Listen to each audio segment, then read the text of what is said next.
on, guys.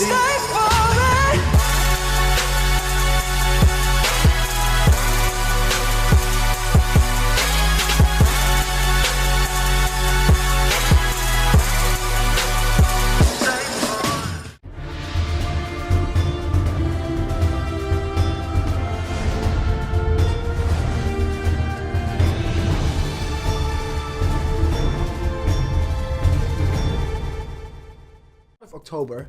I am very hyped to start working with you guys. I hope you guys are hyped too. But now let's just focus on our abdominals, our six-pack, and if you have any problems, hopefully I can help you with setting up your ab workout routine. So usually I do try to train abs 2 or 3 times a week.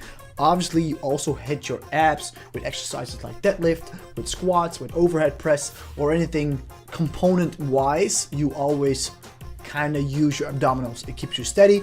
It's the primary function of the abs is breathing, so you always keep breathing, so you're always kind of using the abs.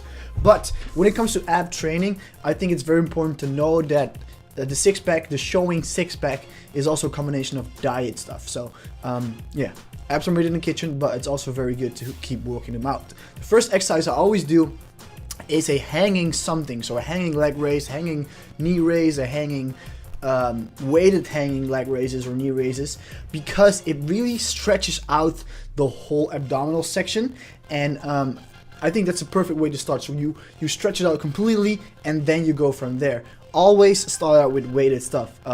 It's obviously the heaviest, you have the most energy then, so I definitely recommend doing the heavy stuff first. Another heavy exercise with weights is this cable crunches, which is by far the best exercise you could do for your abdominals, in my opinion, by the way. With this exercise, it is very important to pull through your elbows. Don't do anything with your arms or anything. Go from like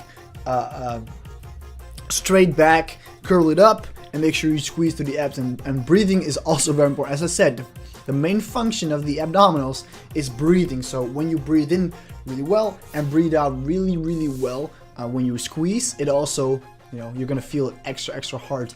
This is another weighted exercise you could do. I'm really sure this is like a dumbbell laying crunch or something. I don't know. This also really hits the top part of you of your abs, because you're going forward with your shoulders and your head towards your knees. So very great exercise. Then we have some exercises without any weights that you could do.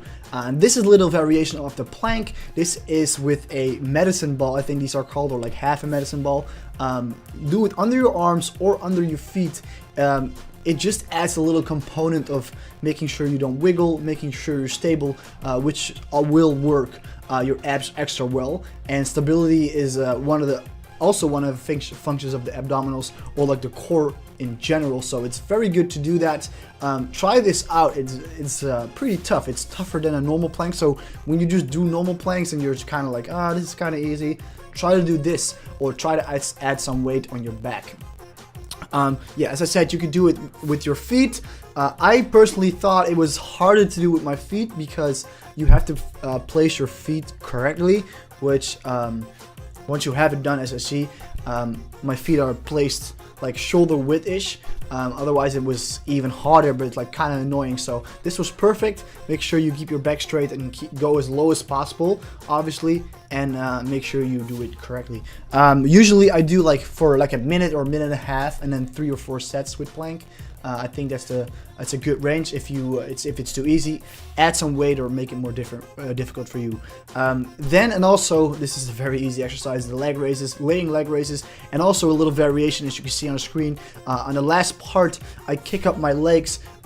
While doing that, I breathe out really heavily, and I really can feel the top part of my abs. So the top 2 abs are like harder to hit in general. But kicking up your feet will really help you hit that. And then the rollout, I always try to finish up with rollouts, because when you did the weighted stuff, you squeeze and you put a lot of pressure on the muscle, and like it's like very tight. And then the last one with rollouts, you completely stretch it out. Like you completely ruin everything. This is gonna make you feel like completely shit, and it's gonna burn, and it's gonna hurt very much. but I feel like this is the perfect finisher for an ab training. And as I said, I do this 2 or 3 times a week. It's not as important to do like 5 or 6 times a week. It's, again, it's a muscle, so it needs time to recover as well. But yeah, with the rollouts, as you can see, my nose is not touching the floor. That time it was. You can see my nose. It's kind of funny. I might edit that so it's zoomed in. But I try to go as low as possible without touching my nose to the ground. And then I know I'm going far enough. If you have trouble with this, it is a hard exercise, so you might not be able to do it at first. Try to go a little bit less far and build up from there. You don't have to go all the way flat because some people just can't do it, especially at the beginning. So, but yeah. My ab training, I start out with weighted stuff, and then I do some stability stuff, and then I finish with like a full stretch exercise like a rollout. The next time I will also focus a little bit more on the sides, because this is more like the six-pack abs, the six-pack you see on pictures and stuff. It's not really the obliques, not really the serratus.